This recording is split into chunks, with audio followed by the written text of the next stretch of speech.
Hello students, welcome back to study with Deep YouTube channel. बच्चों, आज के इस वीडियो में हम क्लास 6 सोशल साइंस के PT1 के क्वेश्चन पेपर को देखने वाले हैं। देखिए बच्चों, इस क्वेश्चन पेपर में जो भी क्वेश्चंस दिए गए हैं वो बहुत ज़्यादा ही इंपॉर्टेंट है, क्योंकि ये जो क्वेश्चन पेपर है ना, ये इसी सेशन का है। तो हो सकता है इसमें से बहुत सारे क्वेश्चन आपके एग्जामिनेशन में भी आ जाए, इसीलिए आप लोग वीडियो को पूरा देखिएगा। और अगर आप हमारे चैनल पर नए हैं ना, तो चैनल को सब्सक्राइब करके बेल आइकन को प्रेस करके ऑल पे प्रेस कर लीजिए। नीचे डिस्क्रिप्शन पे आप लोगों को और भी सब्जेक्ट के क्वेश्चन पेपर्स का लिंक दिया गया है, तो किसी भी दूसरे सब्जेक्ट के क्वेश्चन पेपर के लिए आप लोग डिस्क्रिप्शन को चेकआउट कर लीजिएगा। आज के इस वीडियो में हम लोग सोशल साइंस के पेपर को पूरा डिस्कस करने वाले हैं, तो चलिए वीडियो को शुरू करते हैं। सबसे पहले क्वेश्चन में बोला गया है, most maps include an arrow marked with the letter N that points towards the dash direction. यहाँ पे आपको कहा गया है कि ज्यादातर मैप जो होते हैं ना, उसमें एक एरो बना हुआ होता है और एरो मार्क करके उसके ऊपर एन लिखा हुआ होता है, या फिर उसके आसपास जो है एन लिखा हुआ होता है, तो वो किस डायरेक्शन में इशारा करता है। तो इसका आंसर क्या हो जाएगा? इसका आंसर हो जाएगा ऑप्शन नंबर डी। एन का मतलब यहाँ पे क्या होता है? एन का मतलब होता है नॉर्थ। इसके बाद सेकंड क्वेश्चन में बोला गया है, what tool might you use first if you are visiting an unfamiliar city and what to find places. यहाँ पे आपको बोला गया है कि आप किस टूल का यूज करोगे अगर आप एक अनजान शहर में जा रहे हो एंड वहां पर आप जगह खोजने के लिए किस चीज का यूज करोगे, किस टूल का आप यूज करोगे। तो इसका आंसर क्या हो जाएगा? इसका आंसर हो जाएगा option number C, a map of the city. हम उस शहर के मैप का इस्तेमाल करेंगे किसी भी जगह को खोजने के लिए। इसके बाद इसी में थर्ड क्वेश्चन है, what geographical term is used for smaller pieces of land that are completely surrounded by water on all sides। यहाँ पे आपको कहा गया है कि लैंड के छोटे छोटे टुकड़ों के लिए जो चारों तरफ से वाटर से घिरे हुए होते हैं, उनके लिए किस ज्योग्राफिकल टर्म का इस्तेमाल किया जाता है। तो चार ऑप्शन है, पेनिनसुलास, इस्थमसेस, उसके बाद आगे है आइलैंड्स और चौथा है केप्स। तो इसका सही आंसर हो जाएगा ऑप्शन नंबर सी, आइलैंड्स। इसके बाद फोर्थ क्वेश्चन देखते हैं, इसमें क्या बोला गया है, which expert studies the human past primarily by observing and analysing material remains left behind by the people. तो इसका आंसर क्या हो जाएगा? इसका आंसर हो जाएगा आर्कियोलॉजिस्ट। आर्कियोलॉजिस्ट का काम क्या होता है? खुदाई करके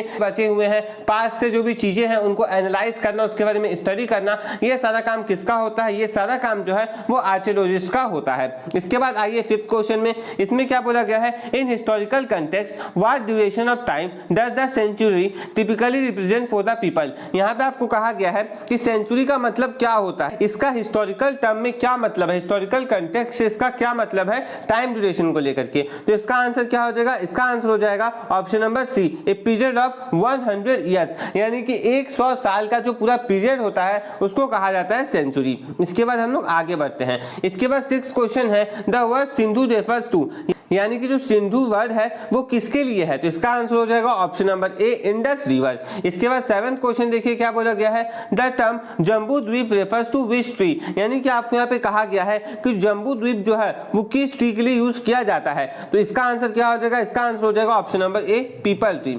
इसके बाद एथ क्वेश्चन है, who contributes to all the sources of history. तो इसका आंसर हो जाएगा option number D, all of the above, यानी कि हिस्टोरियंस भी, आर्कियोलॉजिस्ट भी और एपिग्राफिस्ट एंड एंथ्रोपोलॉजिस्ट भी। इसके बाद आगे बढ़ते हैं। नाइन्थ क्वेश्चन में आपको असर्शन रीजन दिया हुआ है, तो पहले असर्शन को पढ़ते हैं। क्या कहा गया है? असर्शन में कहा गया है, oceans cover nearly 3/4 of the earth surface, यानी कि जो ओशियंस होते हैं वो अर्थ के सरफेस का 3/4 हिस्सा को कवर करते हैं, ऐसा आपको कहा गया है असर्शन में। रीजन में क्या बोला गया है, the earth is called the blue planet because of its extensive water coverage quotes. यहाँ पे आपको कहा गया है कि अर्थ को जो है ना ब्लू प्लैनेट कहा जाता है, क्योंकि अर्थ जो है वो पूरी तरह से पानी से घिरा हुआ है। यानी कि यहाँ पे देखिए असर्शन भी सही है और रीजन भी सही है, और जो रीजन है ना वो आपके असर्शन को एक्सप्लेन भी कर ले रहा है, यानी कि इसका आंसर क्या हो जाएगा? इसका आंसर हो जाएगा ऑप्शन नंबर ए। इसके बाद हम लोग आगे बढ़ते हैं। बच्चों, अब एग्जाम्स बहुत ज्यादा पास आ गए हैं एंड अगर आप चाहते हो कि आपके पास एक ऐसा बुक हो जिसमें बहुत सारे क्वेश्चंस दिए हुए हो एंड उसमें से क्वेश्चंस आपके स्कूल एग्जामिनेशन में आए, तो बच्चों आप इन सारे बुक्स को ले सकते हो। ये ओसवाल की तरफ से आने वाला क्वेश्चन बैंक है। इन बुक्स में आप देखोगे कि आपको बहुत सारे क्वेश्चंस दिए हुए होते हैं एंड वो क्वेश्चंस डायरेक्टली आपके एग्जामिनेशन में पूछे जाते हैं। तो अगर आप अपने स्कूल एग्जामिनेशन में अच्छा मार्क्स लाना चाहते हो, आप चाहते हो कि आपके बहुत अच्छे मार्क्स आए तो आप इन सारे बुक्स को ले सकते हो। देखिए ये जो बुक्स होते हैं वो अलग अलग सब्जेक्ट के आते हैं, आप किसी भी सब्जेक्ट के लिए इन बुक्स को ले सकते हैं। आपको जिसमें भी रिक्वायरमेंट है आप इन बुक्स को ले सकते हैं। इन बुक्स में आपको जो है ना नोट्स भी मिल जाएगा, एक्स्ट्रा क्वेश्चन भी मिल जाएगा और जो आपका एनसीईआरटी बुक है उसका सॉल्यूशन भी आपको इसमें दिया हुआ है। तो अगर आपको जरूरत है, आप अपने एग्जामिनेशन में अच्छा मार्क्स लाना चाहते हो तो आप इस बुक को ले लीजिएगा। इन बुक्स को खरीदने का जो लिंक है वो आपको नीचे डिस्क्रिप्शन पे दिया हुआ है और अगर आप हमारे लिंक से इन बुक्स को खरीदोगे एंड हमारा कूपन कोड कलेक्शन01 यूज करोगे तो आपको इन बुक्स में एक्स्ट्रा 30% तक का डिस्काउंट देखने को मिलेगा। इसीलिए अगर आपको बुक्स की जरूरत है तो आप लोग हमारे लिंक से बुक्स को खरीदिए एंड हाँ, कूपन कोड डालना बिल्कुल भी नहीं भूलिएगा। कूपन कोड है कलेक्शन01। चलिए आगे बढ़ते हैं। आगे आप आ जाइए 10th क्वेश्चन में। इसमें क्या बोला गया है, इसमें आपको ट्रू और फॉल्स बताना है। तो सबसे पहला स्टेटमेंट जो है eastern hemisphere holds more water, तो ये स्टेटमेंट हो जाएगा ट्रू। इसके बाद जो दूसरा है the Greek refer to India as Indioi, तो इसका भी आंसर हो जाएगा ट्रू। इसके बाद जो थर्ड है the birth of Jesus Christ is used as its starting point by Gregorian calendar, तो इसका भी आंसर हो जाएगा ट्रू।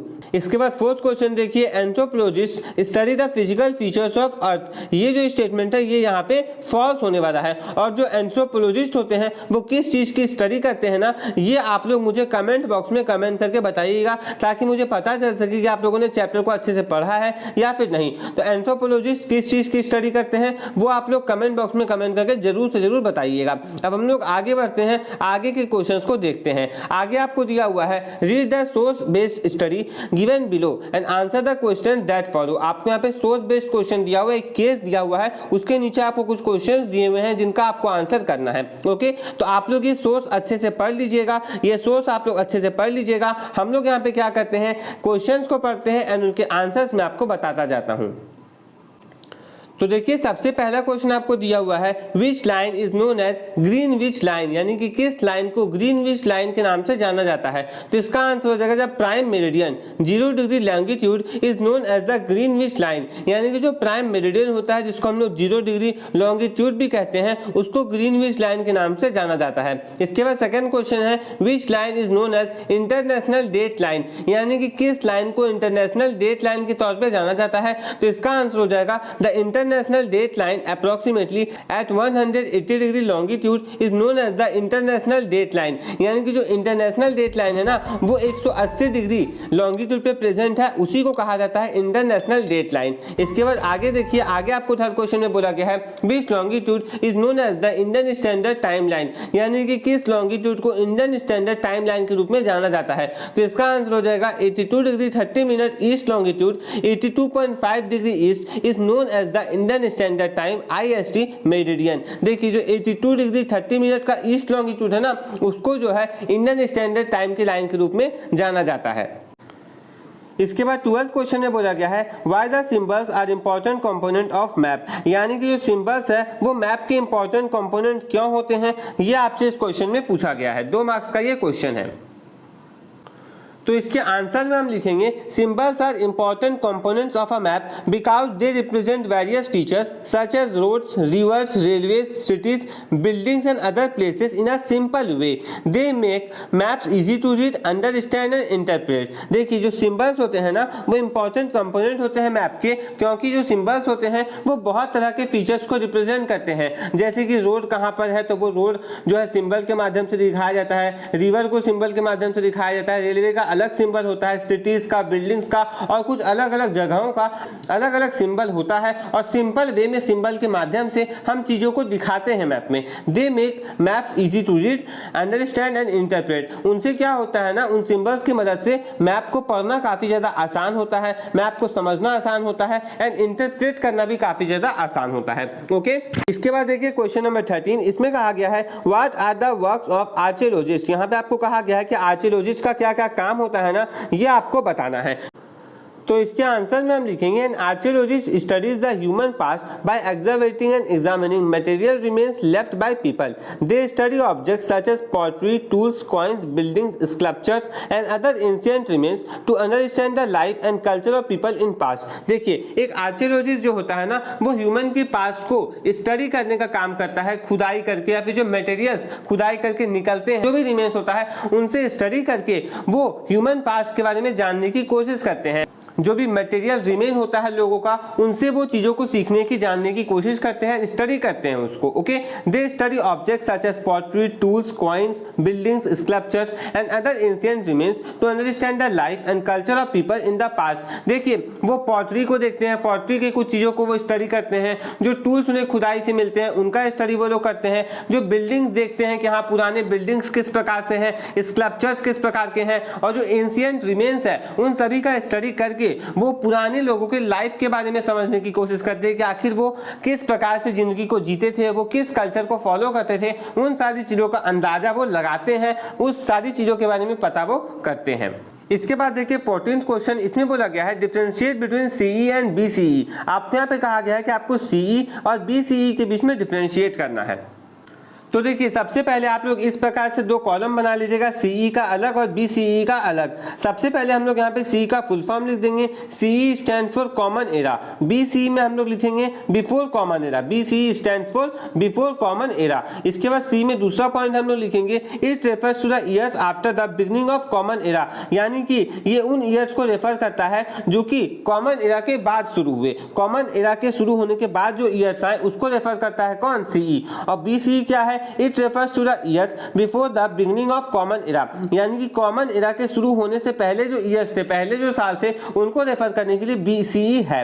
इसके बाद एग्जांपल में आप कुछ भी दे सकते हैं, जैसे कि 2026 सीई, और बीसीई में आप एग्जांपल दे सकते हैं 500 बीसी। तो इस प्रकार से आप लोग यहाँ पे डिफरेंशिएट कर सकते हैं। इसके बाद जो 15th क्वेश्चन है, इसमें आपको कहा गया है name the 3 types of map. आपको क्या करना है, 3 तरह के मैप के बारे में बताना है। तो आंसर में हम लोग लिखेंगे the 3 main types of maps are, यानी कि मैप्स के 3 मुख्य प्रकार कौन कौन से हैं। सबसे पहला physical maps show natural features such as mountains, rivers, plains and oceans. जो फिजिकल मैप है उसमें नेचुरल फीचर्स दिखते हैं, जैसे कि माउंटेन हो गया, रिवर्स हो गए, प्लेन्स हो गए और ओशियंस हो गए। ये हमें किसमें देखने को मिलता है, फिजिकल मैप में। इसके बाद आगे है पॉलिटिकल मैप। पॉलिटिकल मैप में क्या दिखता है, show countries, state, cities and their boundaries. देखिए, जो पॉलिटिकल मैप है ना, उसमें देशों के बाउंड्री दिखते हैं, जो अलग अलग स्टेट्स होते हैं किसी कंट्री में उनके बाउंड्रीज दिखते हैं, सिटीज के बाउंड्रीज दिखते हैं। उन सारे के बाउंड्री किसमें देखने को मिलते हैं, उन सारी की सीमाएं जो है वो हमें पॉलिटिकल मैप में देखने को मिलती है। इसके बाद तीसरा है thematic map, shows specific information और थीम्स